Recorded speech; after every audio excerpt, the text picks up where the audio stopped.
The state of Placer County is strong. Okay. And that really is true. And we're strong for a number of reasons. And let's start with really strong businesses.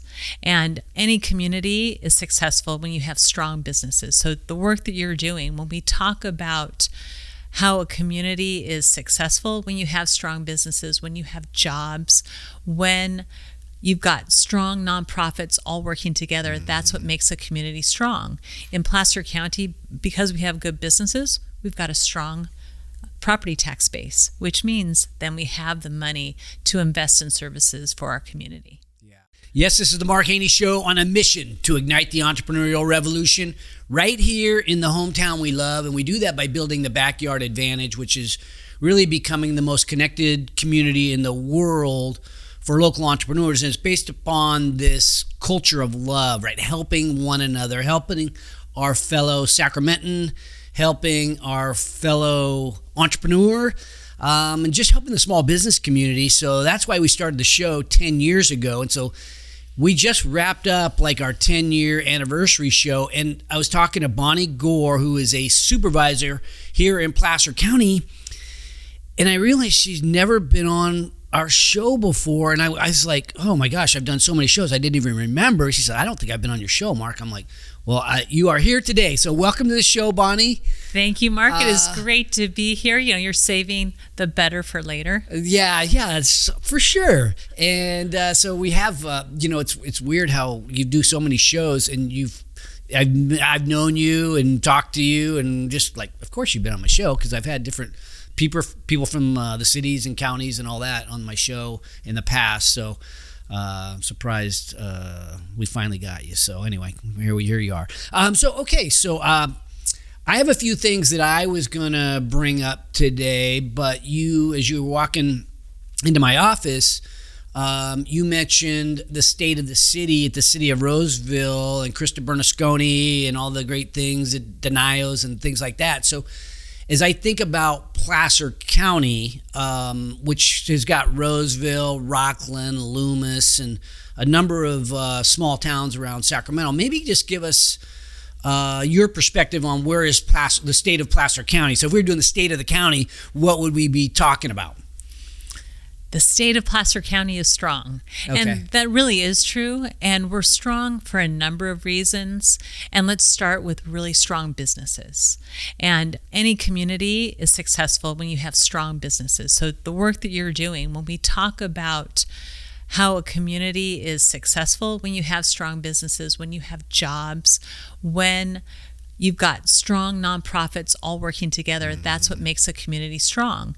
In Placer County, because we have good businesses, we've got a strong property tax base, which means then we have the money to invest in services for our community. Yeah. Okay. So I make up these little mantras, we call them Markisms around here. So as entrepreneurs succeed, we all succeed. And it sounds like you're kind of reinforcing that message, which I love. But maybe is it okay if we talk about the business community at large and maybe break it up into maybe some sectors here? Because entrepreneurs and small business are a part of that, but all entrepreneurs, they start somewhere, and then sometimes they become bigger businesses. And so we have in Placer County, there's some bigger businesses, and then there's some medium-sized businesses, and then there's obviously the small businesses and even some startups here. So maybe can you give us some kind of breakdown on what's here? We hear a lot about some of the bigger ones, so maybe we should start there. Like the ones that have relocated here, like Bosch is obviously a division of a very large company, but we have other bigger businesses here. Absolutely. Actually, one of the bigger sectors in our community is healthcare. Mm-hmm. And healthcare is a major factor in people coming to a community, living in a community when you've got good healthcare. So we've got strong healthcare. And then around that, like you said, Bosch, we've got strong business community, a lot of financial businesses here in Placer County. That's terrific. And really the idea is to have a diverse type of business, right? Mm-hmm. So small, medium, large, doing all types of businesses. But I think healthcare is really important. I think the manufacturing and high tech is certainly growing, and we're working to attract more of those companies here as Bosch is here, and there will be suppliers coming from Germany to locate here near Bosch. That's terrific. And if you look at the county as a whole, you've got the suburban areas of South Placer, but then we've got businesses like agriculture. People forget that we have agriculture in Placer County. Really important, strong agriculture. And then you go up the hill and you get to Lake Tahoe, and we've got tourism in Lake Tahoe. So it's the gamut here in Placer County. We're really fortunate.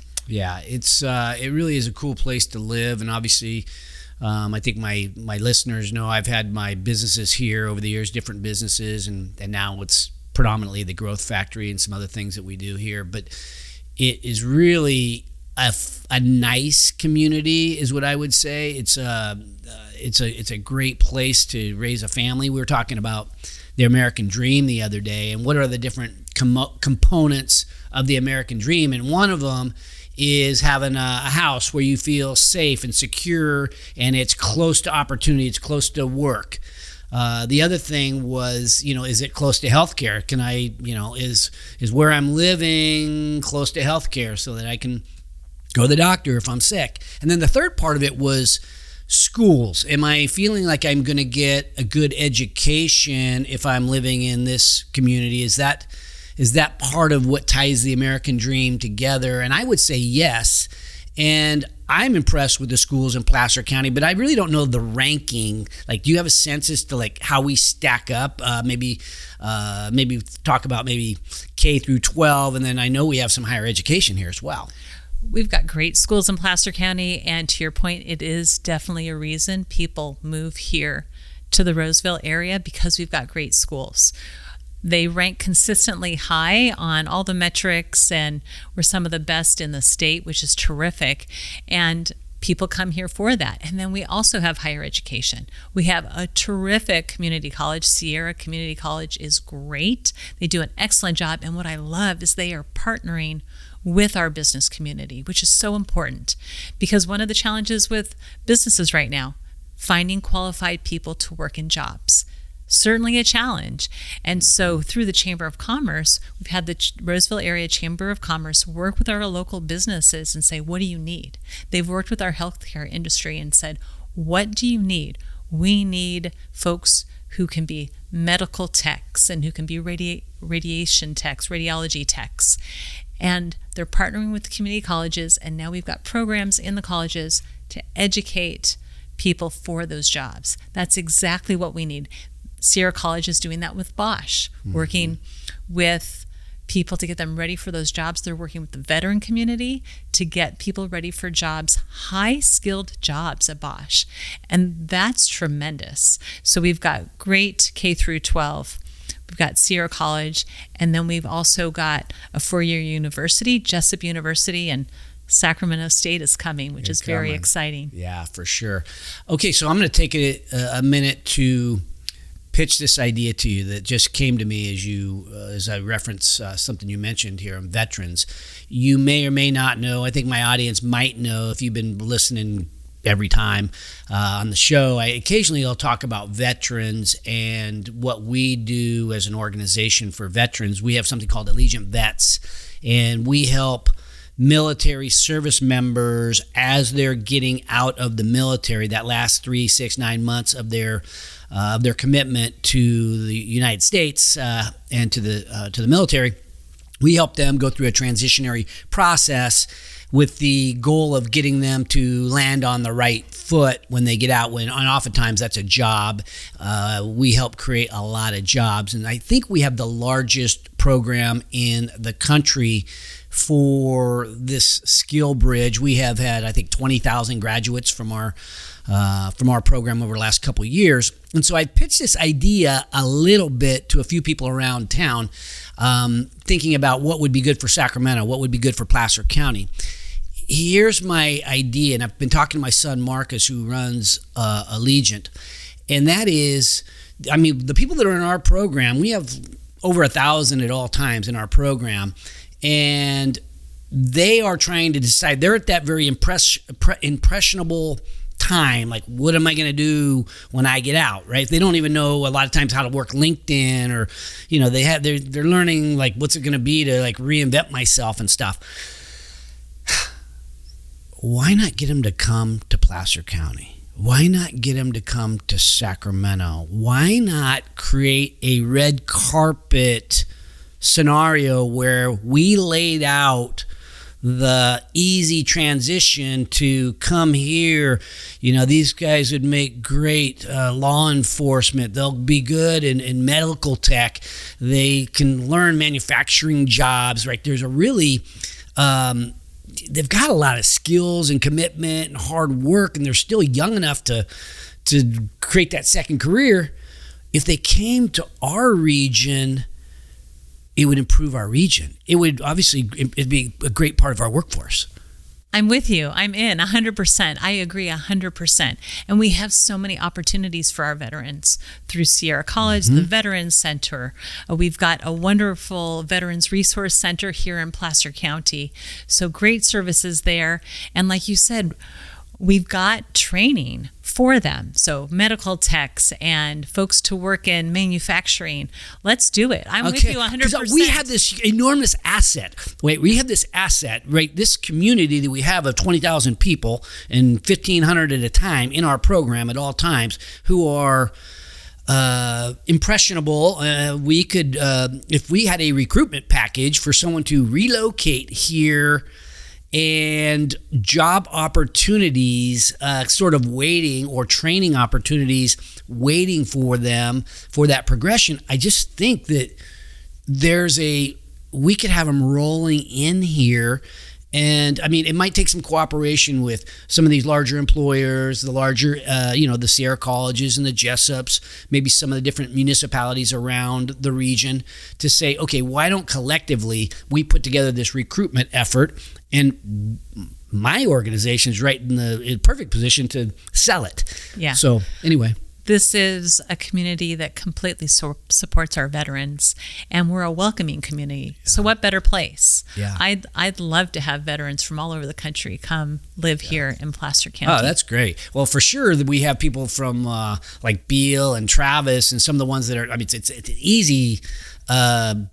easier decision for them, because they might just have to move, an hour away or 40 minutes away, or maybe even stay where some of them may already live in Placer County, or in Sacramento somewhere. So some of that would be easy, but we could be recruiting people from all over. Okay, so we'll put that in the back burner for a conversation, for something we might talk about with my son Marcus. But okay, so now I have other things that I was going to mention, but maybe what did you want to talk about on the show today? Because I have a couple other ideas, but before we get out into that. Well, let's talk about something that's important to you, which is how can we help businesses be successful? Okay. Right? And so you've got all sorts of businesses, and I have spent a lot of time learning about mentorship. And I've started my own mentorship program. Nice. It's called FLAME, Female Leadership and Mentor Exchange. And the idea is to take women who are like myself, who have some experience in business, and partner them with young women who are just starting their careers, and we set up mentoring relationships one-on-one. Oh, wow. And mentorship is so important for not only the benefit of the mentee, the mentor benefits, but an organization, when you are making sure that your employees are mentored, your organization becomes more successful, right? As you're helping your employees have opportunities and helping them increase their skill set and having somebody show them the way, giving them input and encouragement, it changes the dynamic of your organization. And I am a huge believer in mentorship. And that's why I'm really trying to encourage young women to have mentors. I didn't have a mentor when I was young. I was just trying to figure it out. Which way do I go? How do I get help? And I realized that I've got a lot of friends who have a lot of experience. That's interesting, because that's actually why we started the show originally. Not necessarily mentors, but I never had a mentor either. And in fact, I was, been kind of a small business guy my whole life, and always, head down, butt in the air, trying to make a buck, trying to build a new, build a better mousetrap, and maybe even a little bit shy about going out and looking for outside help, or maybe I didn't feel like I had enough time to go out and seek mentorship. But I always wished that I would have known somebody who was maybe a little bit older, maybe 5 years older, that had some success, that could help, I guess, help me develop a little bit of confidence to maybe keep on trucking, or maybe even guide me in the right direction at some level. And so I'm like, well, what if I start a show where I tell stories of successful people and winning? Then that could act as sort of that, that those stories might act somewhat like a mentor. But thinking about what you're doing, how long have you been doing Flame?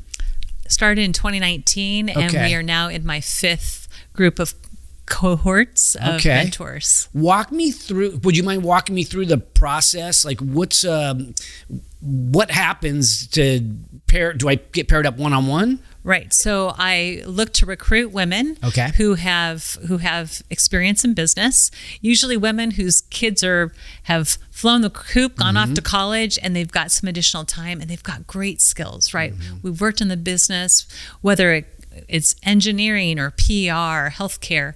We've done all sorts of things. We've got a little extra time. We have young women to that point of they're coming out of college and they don't necessarily have that confidence. They may not have had parents who were professionals. They might be first generation college students. And I know that when I got out of school, I didn't have a whole lot of confidence. And so we recruit mentors and we recruit young women who are getting into the work world, and we pair them up. We have a year-long program where they meet one-on-one, and the mentors pour into the mentees. We also have some forums where we have the whole cohort together, and we talk about topics of communication, negotiation, leadership skills, and it's a year-long program. And I will tell you, Mark, it has been phenomenal. When you get into those small groups, how many people are in that group? Our cohorts are about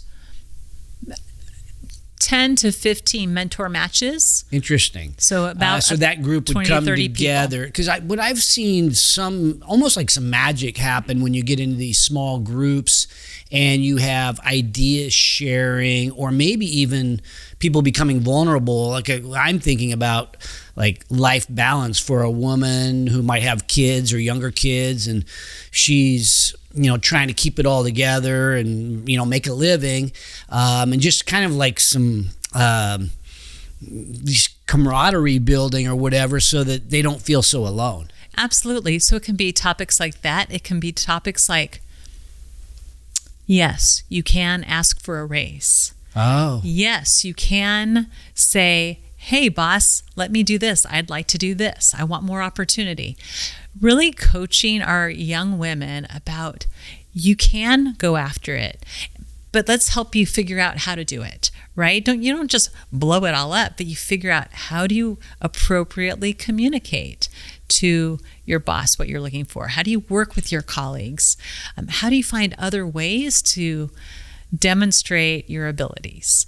And having basically it's a coach. Having a coach give you permission, encourage you. I have a great example of a young woman. She was actually in college. She was so frustrated with her job. She's going to school. She had a job that was just sort of life-sucking in the retail industry. She meets with her mentor, and her mentor looks at her and she said, you could get a new job. What? I can't get a new job. Yes, go find a different job and you're going to be happier. A month later, she comes back and the young woman is beaming. She got a new job. She has an opportunity to work with her schedule. She was so happy because somebody gave her permission to try something different. Isn't that interesting how we get caught in a groove, let's call it, a job, might be a dead-end job or a job that takes more than it gives along the way, and you don't really think about just making the change. You're not built that way. You're more like, let's plug through it, but it's still not working. And then just somebody else, a mentor in this case, giving you permission. That's interesting. I think it's really important to have people who are in our corner. And a lot of times we don't have that, or we don't know that we need that. So I can have a mentorship program like Flame, which is terrific, but also let's encourage men and women to look for mentors wherever they're at. So it could be somebody in your organization higher up and you're like, I'd really like to get to know that person. I think I could learn from them. It could be somebody in the community where you see that person in the community and you think, I really like how they handle themselves in public. I want to sit down and meet with them. And almost all of us want to share who we are and what we know. We love it when people ask for our input, right? And so a mentor can be an official mentor, or a mentor can be maybe somebody that you meet with coffee for every 2 months.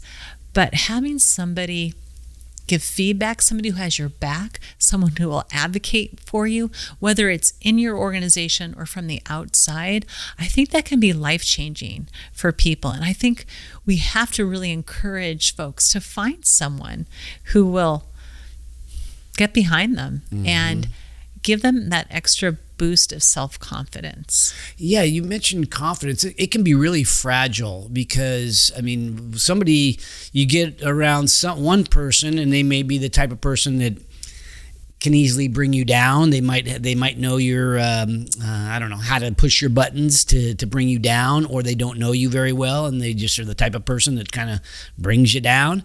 But there's other people that are just almost gifted at finding the greatness inside of each of us, because everybody's got greatness inside. So reminding us that it's in there. Some people are just kind of gifted at that. I'm kind of wondering, like, when you get a mentor, somebody says they want to do that, do they have to go through some kind of screening process, or is there training? How does that work? I sort of screen, but really it's usually by referral. It's a lot of women who know other women. Oh, you should do this, right? So we already have a strong network of women in our community. And what I do is every month I'll send the mentor matches, a topic of conversation. This month, let's talk about transparency. Let's talk about setting boundaries. Every month we'll talk about a different topic, and it's really just a springboard conversations. Because if you've been able to become the senior vice president of a bank, I know you've learned a few things, especially as a woman in an industry. For example, say you're a VP of engineering at a company. A lot of women aren't in that role, and they've experienced things that have been a little bit more challenging as women, right? I mean, we don't see a lot of women who are in the building industry or the engineering fields, and they've had to break barriers, right? And they've had that experience, and so they can share that experience with young women. Hey, don't give up. Don't let go of your dream. If you really want to do X, Y, and Z, let's help you figure out how to do it. I'm kind of curious about that, because you get this, there really aren't really men's organizations that do these kinds of things, but you see it more with women, the women's groups and stuff like that, where maybe because the guys used to do that, and now, it's like the pendulum has swung. I'm kind of curious, what do women in general, I'm going to be, generalizing a little bit, but what is their feeling when they're working in this in an occupation that feels like a man's world? Say it's construction or something like that. What sort of feeling do they get that maybe causes them to want some extra help in that area? What insecurities kind of crop up?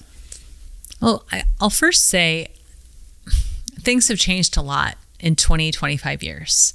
And I will always say there are a wonderful group. There are a lot of great men out there who are supporting women in every industry. And I want to start with that, because women wouldn't have made it through the glass ceiling without men supporting them along the way. So I want to say that first. I would say, I think most of us understand that teams get a lot better when they're not just a bunch of dudes, right? Right, absolutely. And I always want to encourage, yes, if there's a man who's a great mentor and you've got a promising young woman in your company, absolutely mentor her, absolutely help her, right? Because we can learn from men and women.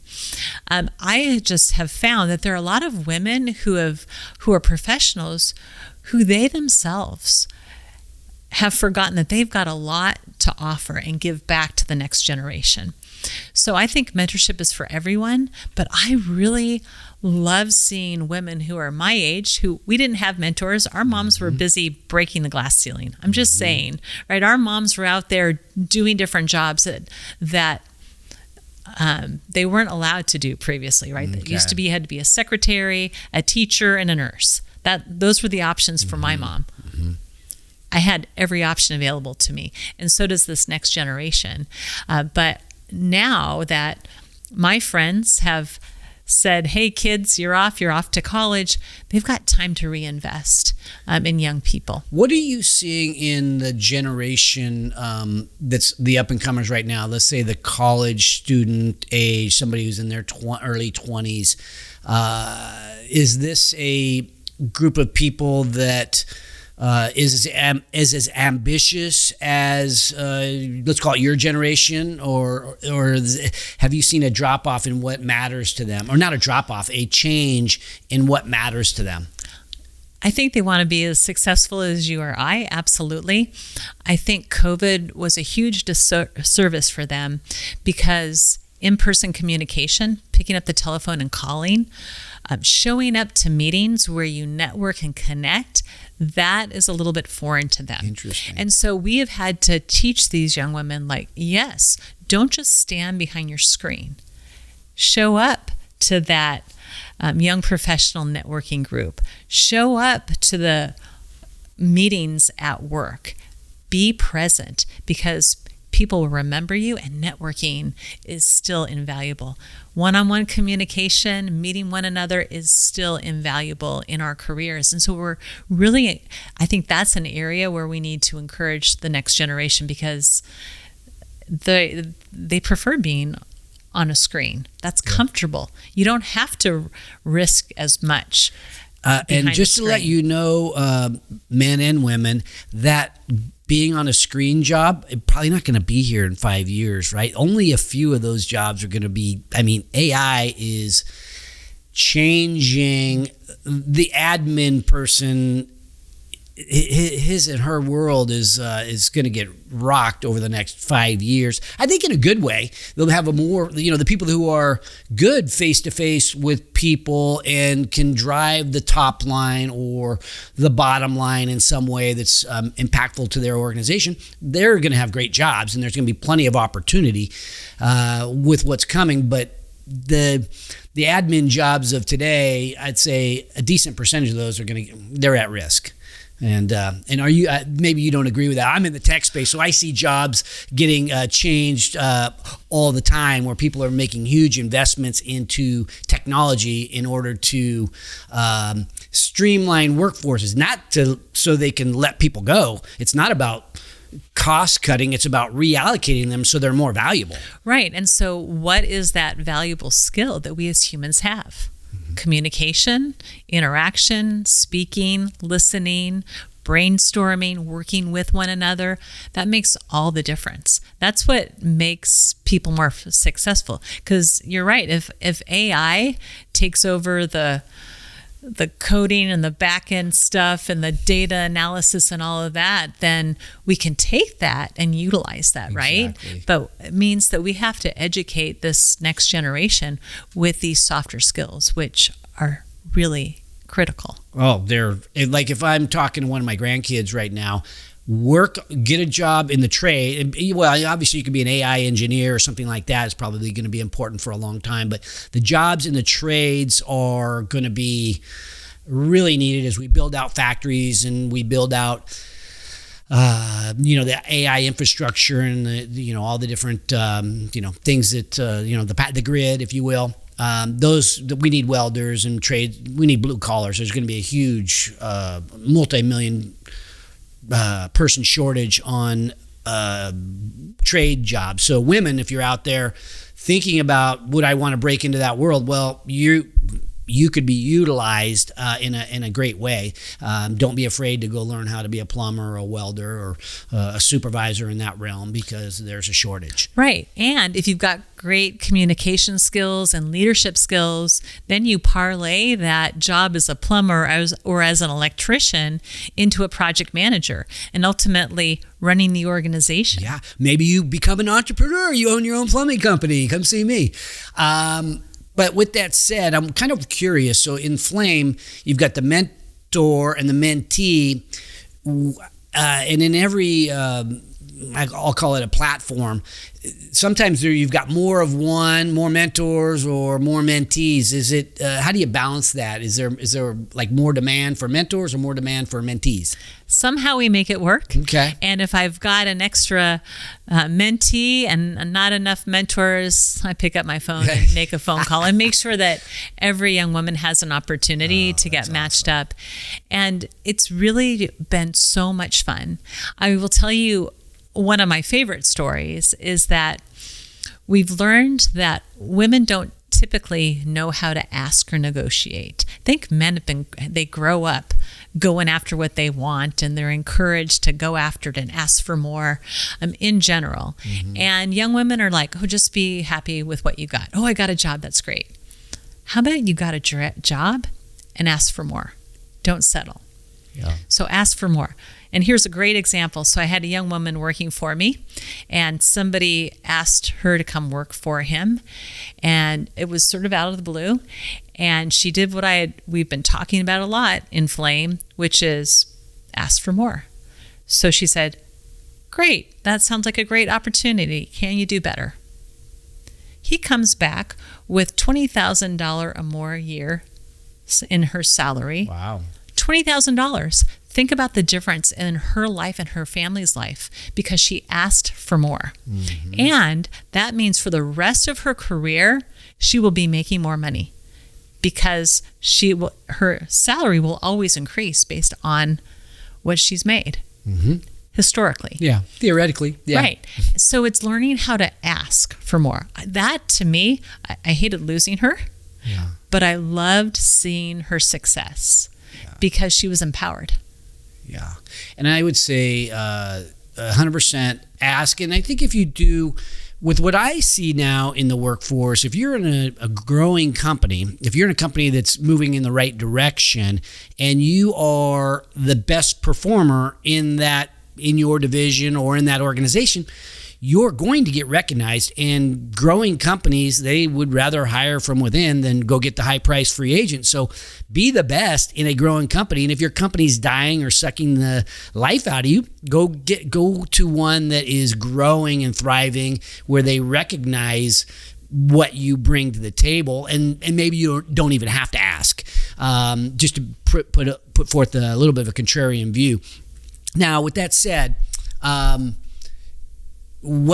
you're promoting that now? Is there a new cohort coming up, or is there how would people get in touch with you on that? Sure. Well, our website is flameforum.org. Okay. We will start again in January of 2026. Yes. Okay. So a couple more things that I was threatened that I would throw at you. One of them is, I've done a couple shows on. I did this series on the best of Sacramento, and we did a thing on Placer County. We did Roseville. We did Sacramento. We did Folsom. And so I had a question that I asked everybody when they came on. So what's your favorite restaurant in Placer County? So I always trying to find the best restaurants. I have mine because I live here. But since you've lived here 30 years, where do you love to go? I have two. Okay. Special occasion, Q1227. Hands down, I love where's Q. That at? What's that? Roseville Galleria. Okay. Chef Q started over in East Roseville. He has a beautiful new location at the Roseville Galleria, Q1227. Now, so I know the mall. Well, I thought I knew the mall. Is it one that's you can access from the outside the mall, or you have to go inside the mall to get it? It is in the area near where Il Fornaio is, the courtyard area. Yes. He has done an amazing job. And when they opened that space, the Galleria recruited them from East Roseville.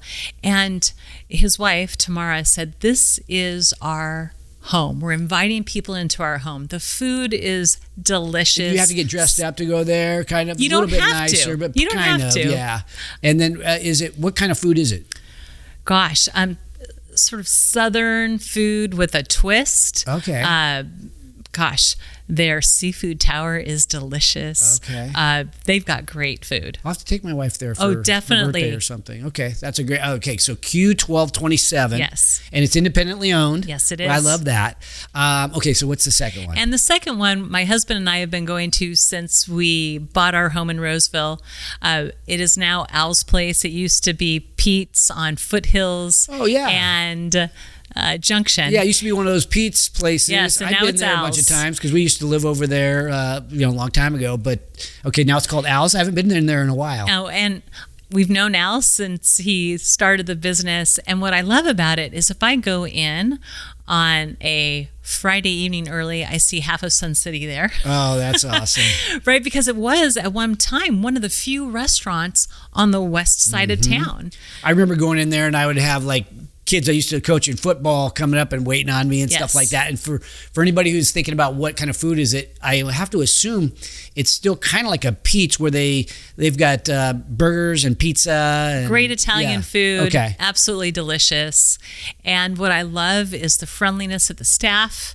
And of course, we get to see Al regularly. I love supporting our local businesses, right? Here's somebody who's worked for years, 30 years, to make sure that he takes care of his staff, of employees. He's had longtime employees, and he's giving back to the community. Oh, I love that. Okay, so I'm going to plug my favorite one too, which is Bennett's. Yes. Which is on the corner of like Eureka and I think Lead Hill, next to McCooney's, because McCooney's is my kids' favorite.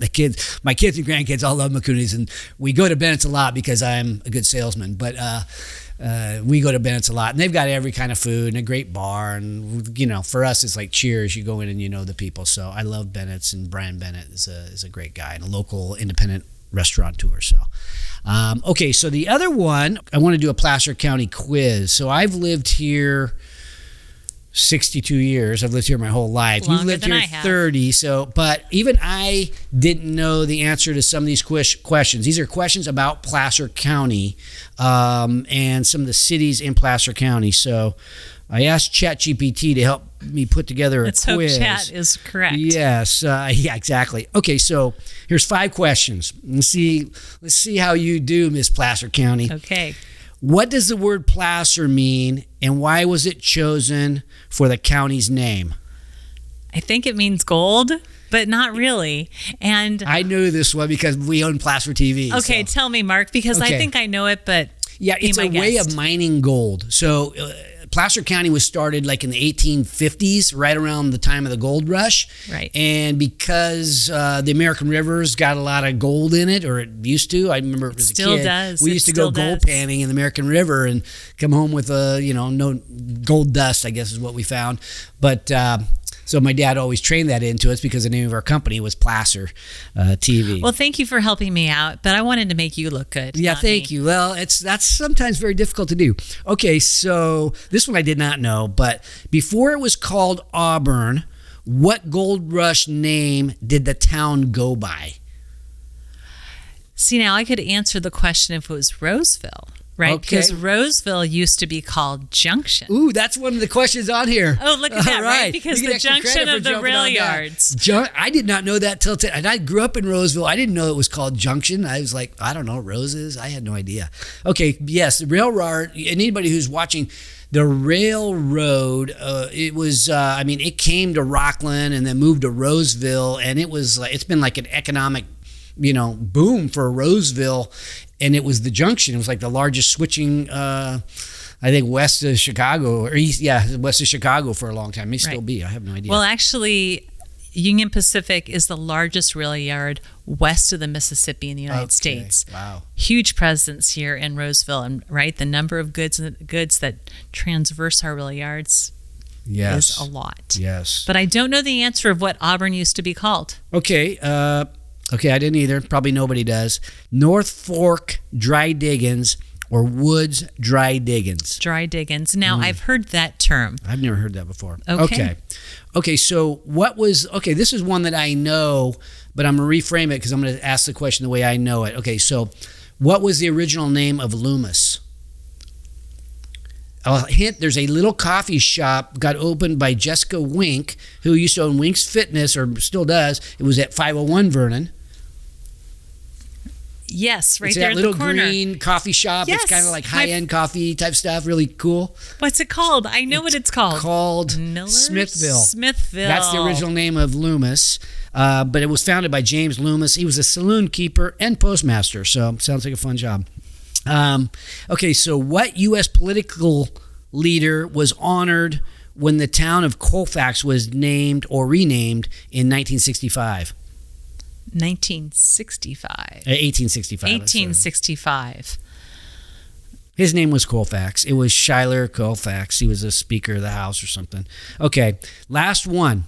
Okay, who is the town of Lincoln named after? Well, I hope it was Abraham Lincoln. Yes. Okay, thank you for giving me at least one.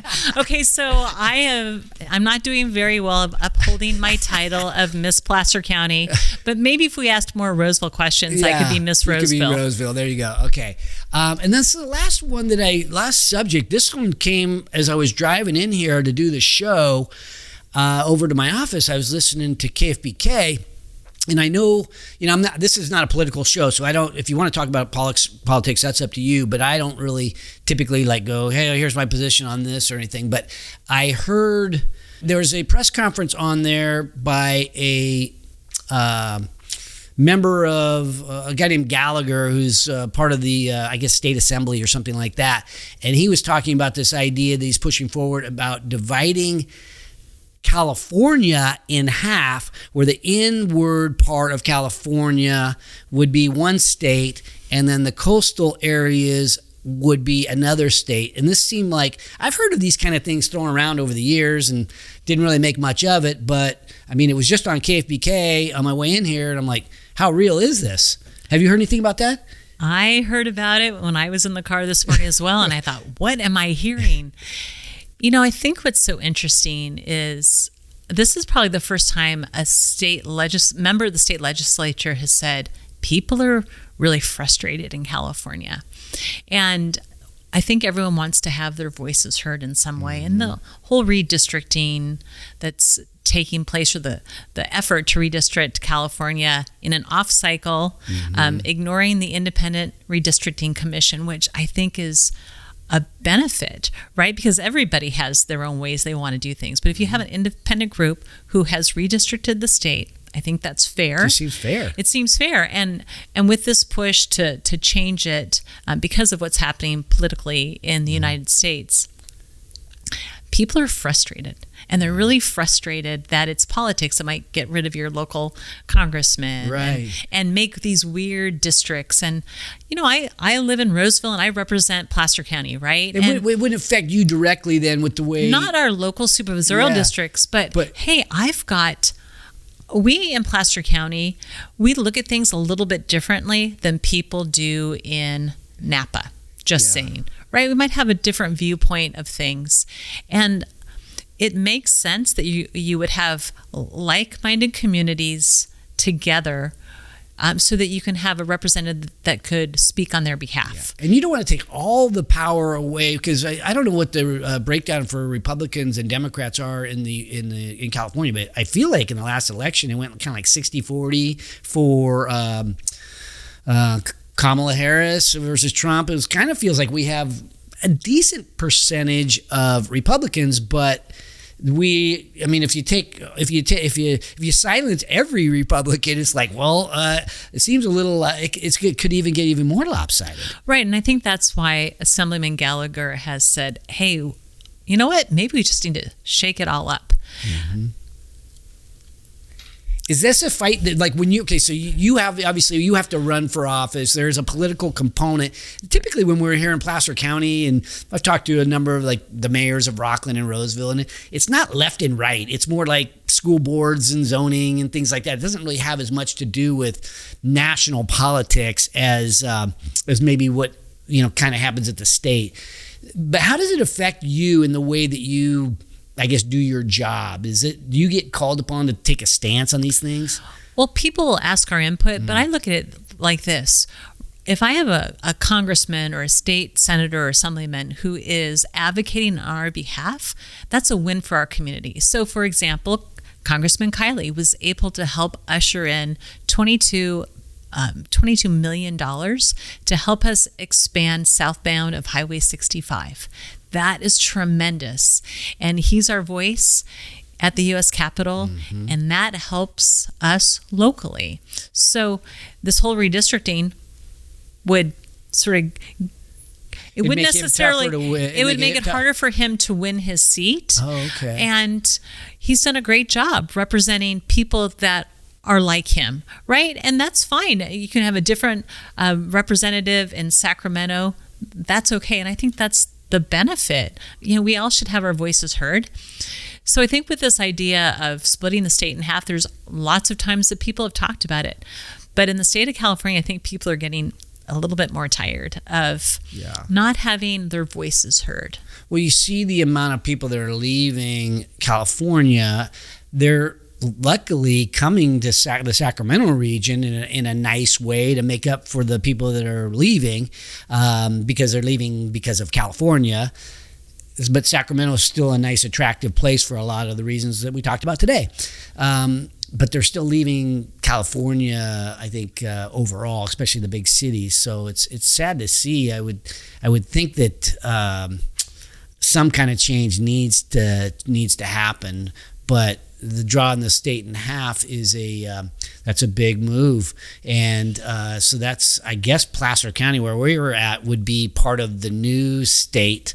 And it made me think about my loyalties, because I'm kind of loyal to the high school I went to. I'm kind of like that person that's really loyal. I grew up in Roseville, so I bought my burial plot in Roseville so I can overlook the football field, while I'm in the dirt, I guess. I kind of have that. I married a Del Oro girl, so we live in Loomis today, but I have that loyalty to my hometown. My kids live here. My grandkids live here. And then my son, as we talked about, he fought for our nation. So I have this huge patriotic thing for America. But the allegiance to California, I started questioning that. Oh, California, it's like we don't brag as much about California as we do about America or my high school or, that kind of stuff, my hometown. It's lost at some level when you're talking about the state. California is a beautiful state. We're rich in history, we're rich in geography. Yeah. We have so many opportunities for people. But when the state makes it difficult for businesses to be successful and businesses relocate, that hurts our community, right? When people have to leave because their job has been moved because businesses don't want to be here, it makes it really challenging. I love living here, and I hate watching people leave. I understand why people are leaving, but I want to fight for California. I think California has so much opportunity. Oh, yeah. And so I love that locally we can make sure that we're drawing business to Placer County and to the Sacramento area. I want to make sure that we have a strong business environment so the businesses will want to come here. And hey, if we're the best community in the state of California, which I think we are, great. We make California better. Absolutely. That's the way my head always works. I really never would have thought about dividing us. But then I looked at my backyard and I've got 3 flagpoles in the backyard. You're coming over for our barbecue that we're having in a couple weeks, and there's 3 flags. One is for law enforcement, the Blue Line flag. One is for the Marine Corps because my son was in the Marine Corps, and then one's for the American flag. There was room for 3, and those are the 3 I chose. And why? So it's kind of an interesting thing that is not anti-California, but what am I pounding my fist on about what matters. So it's an interesting thing. So anyway, I hope I didn't bring it down. I'm just trying to face the reality that's among us, that we're probably all going to have these conversations at the dinner table over the coming weeks, months, years. So anyway, figured I'd get your perspective since it's so fresh. Very fresh. Yeah. And I think it just comes back to people want to be heard. And I think it's important that, I'm a local elected. I want to be able to hear what people have to say, and I want to do it in a way that's fair and honoring. And I think at the end of the day, you can have fights politically, but let's come back to, what do we really agree upon? We agree upon a great quality of life, law enforcement, having good jobs, great schools, opportunities for our children to succeed. I want our kids to stay here in Placer County, or if they go off to school to Southern California, to say, oh, I can't wait to come back home. And, make sure mom and dad are around to help raise the grandkids, right? Heck yeah. Well, I love it. Well, thank you for coming on the show today. I don't know if there's anything else that you need to get off your chest or anything, but I really appreciate you joining me finally after all these years. Got you on the Mark Haney Show. Thank you. Well, thank you, Mark. I really appreciate it. I appreciate your leadership and your encouragement of local businesses, because local business is really what helps our communities thrive, and we need to be encouraged. And so you're doing that for our business community, and I really appreciate it. Thank you. Thank you. Thanks for watching today's show. My goal for every episode is that you find a takeaway, something tangible you can use in your business today. And if you have a comment about a favorite takeaway, feel free to put it in the box below. And if you have a topic that you'd like me to bring up on the show, don't forget to let me know. And also, don't forget to subscribe to our YouTube channel if you want to learn more about entrepreneurship. Because at Haney Biz, we are always by your side.